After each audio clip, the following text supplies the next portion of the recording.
How you guys doing today? It's Anthony Gangi, host of Tier Talk. Great question sent my way. Excellent question sent my way. And it talks about employee morale. So basic question is, Gangi, when your facility, the facility that you're working at is in the spotlight and not for good reasons, how can that affect the employee morale of those who do the job the way it's supposed to be done? So basically, your facility's in the spotlight because of these negative actions by the minority who choose to be foolish. How does that affect the professionals that do their job how it's supposed to be done? I think it's a great question, and I'm going to address it when I come back from our sponsors. But also, I want to talk about what I'm planning on doing with Tier Talk. So I'm going to open up with what I'm planning to do with Tier Talk, and then I want to answer the question. I think it's a great question. So again, the show Tier Talk is dedicated to those brave men and women who work behind the wall. You know, you're not being recognized, so this channel is an effort to give you that recognition, but also to provide some tips or some information that I have accumulated through my time in. And again, it's just knowledge I've gained, if you will, and I'm willing to share that knowledge. But again, it's just to build dialogue. Nothing I say is 100%, but it's to build a good, constructive dialogue so we can learn from each other. And it's good to get the comments on the page, and that's what I was going to tell you guys. If you guys haven't, please subscribe to the channel, but also interact, engage. People are reading those comments. They're learning from us, from the field, and I love it. And once you subscribe, don't forget to hit that bell. That bell is going to notify you every time I post up a video. All right, so stand by for our sponsors. When I come back, I'm going to answer the question, but before that, I want to talk to you about the new direction for Tier Talk, so stand by. I wanted to attend a university that had an intelligence program. I wanted to look at problems different. I wanted to increase my critical thinking abilities. AMU offered those avenues to expand. Obtaining your degree as an adult, you're actually paying yourself and investing in yourself. You can't put a dollar on it, it's priceless. It's something that can never be taken away from you. American Military University. Learn from the leader.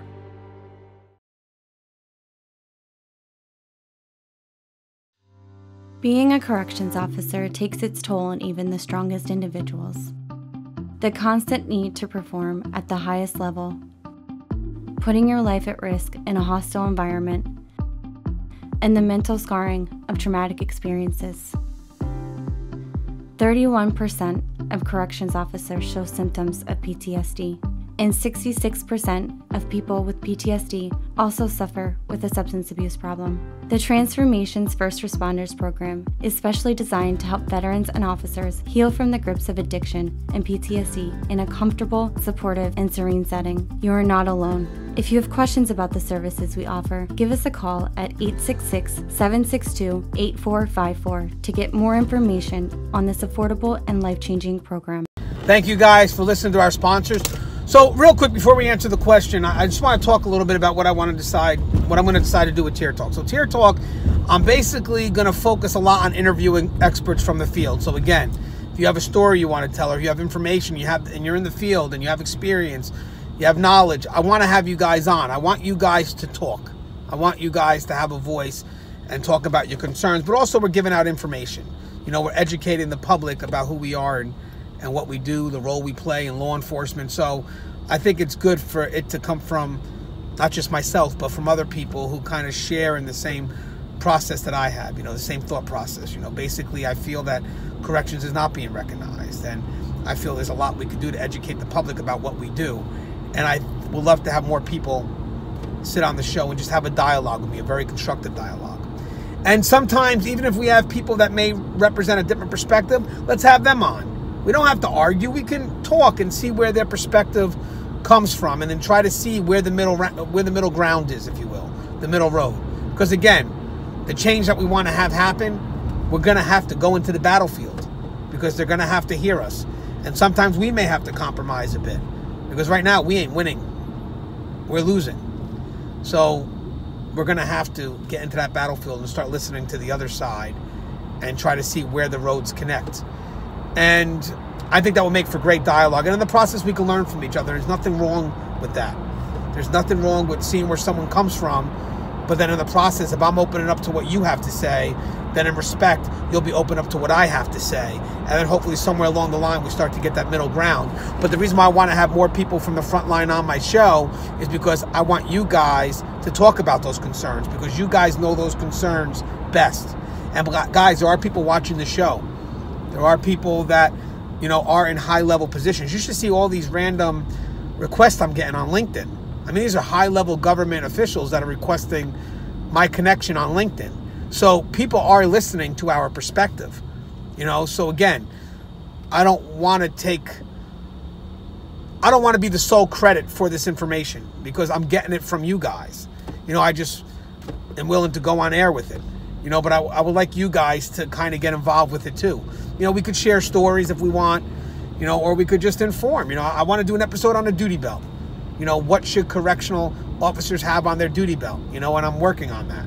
You know, but I bought 3 cameras now, so I'm able to exchange angles, make the show look a little bit more professional, and then I'll break away from the vlogs here. But if I feel that someone asks me a question, because I have that OCD and I have that compulsion that I have to answer people, especially if they're in need, I'm going to address it. Sometimes I won't wait for a guest. If I have an answer and I feel that I can give them a good answer, I will.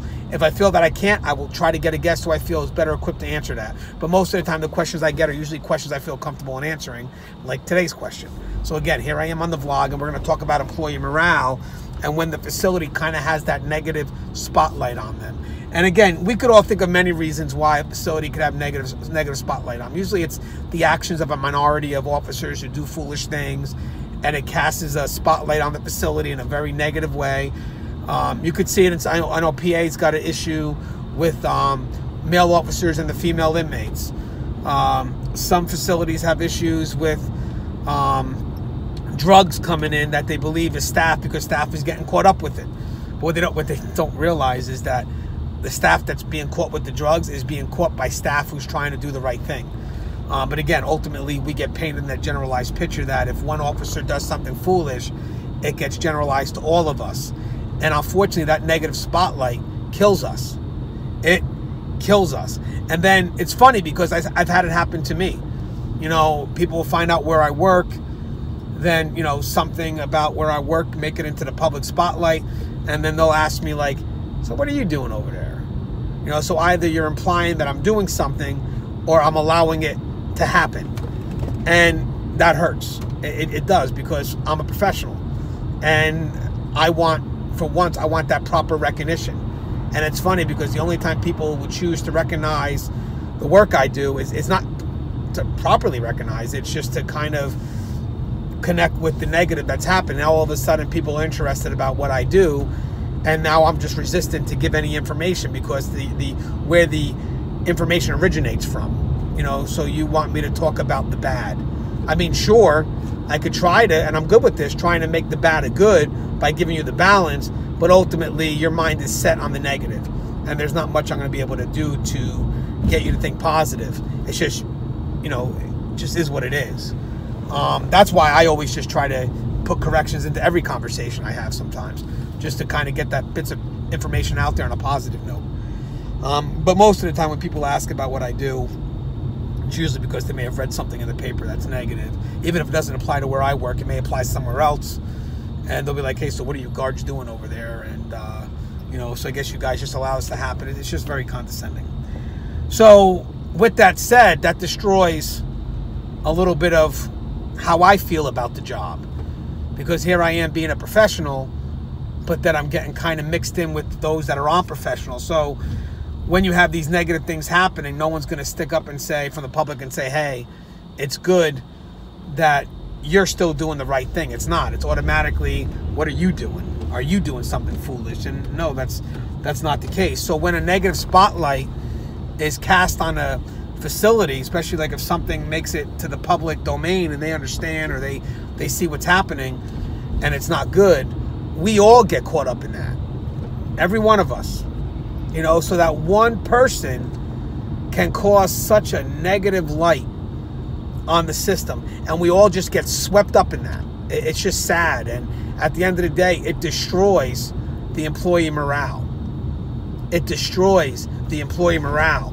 So what we would expect from leaders, people in higher positions, is that somehow through the mist, through the fog, you have to find a way to balance it. And it's hard because even I said on an individual level, I'll try to talk about the good, but it doesn't matter because people are so focused on the negative, and that's where the gossip is. That's where, the meat and potatoes are. So they don't give a shit about the 9 other officers out of 10 that do something good.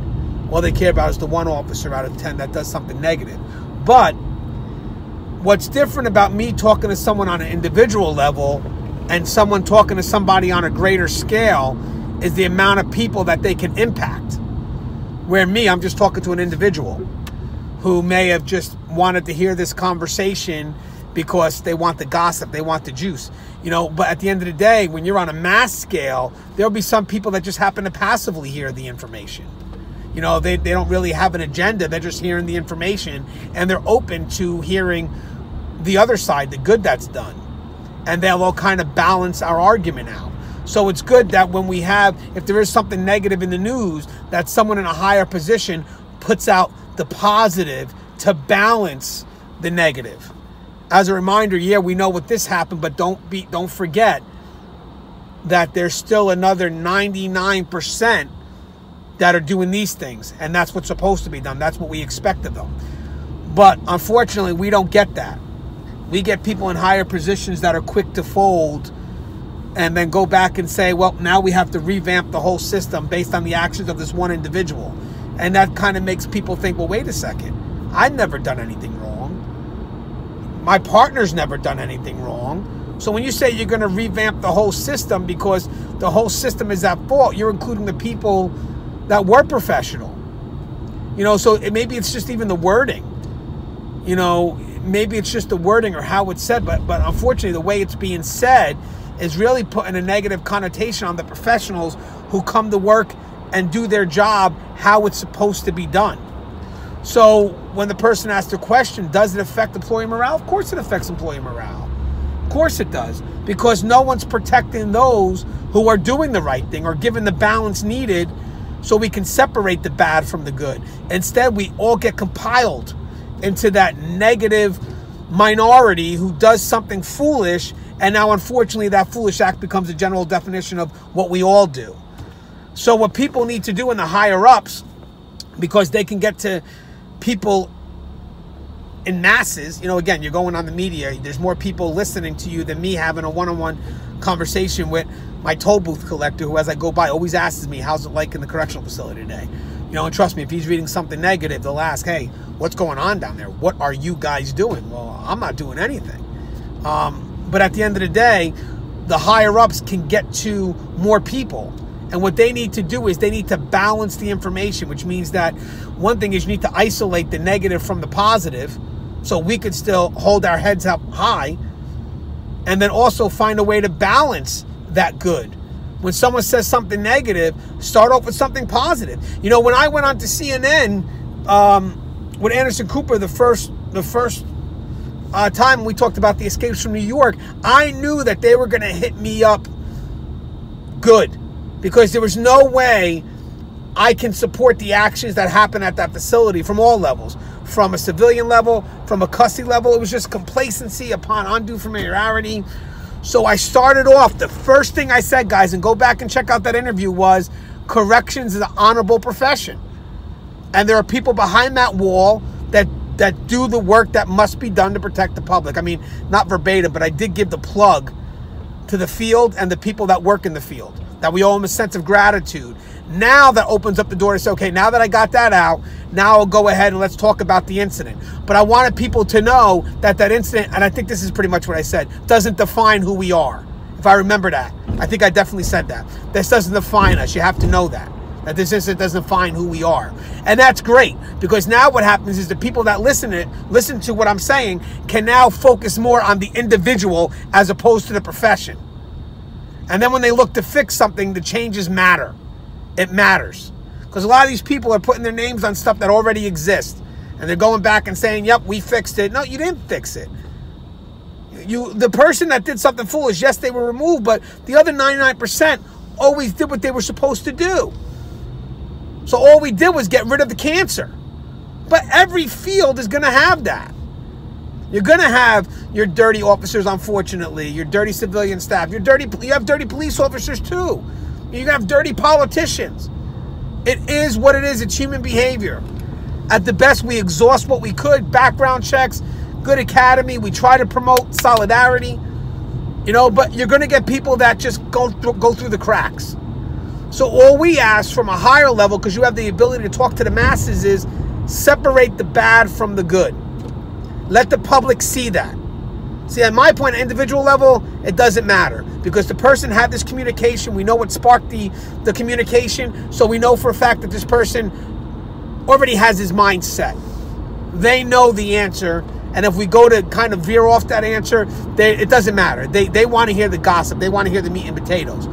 But for those in the masses, as mentioned before, and you're in the upper level and you could talk to the masses, you're going to get those people that may passively hear it and may be interested in the other side. Because they happen to be watching the news and they may say, hey, you know what? I know this happened, but did you hear that guy the other day? He wanted to make sure that people knew that the other 99% still do what they're supposed to do. And why aren't we promoting the good interactions? Because I'm sure there's life saves every day, but we don't hear about it. You know, I had an investigator, Gary York, former inspector from the state of Florida, and he was on my show. Been on my show multiple times. We've actually become good friends.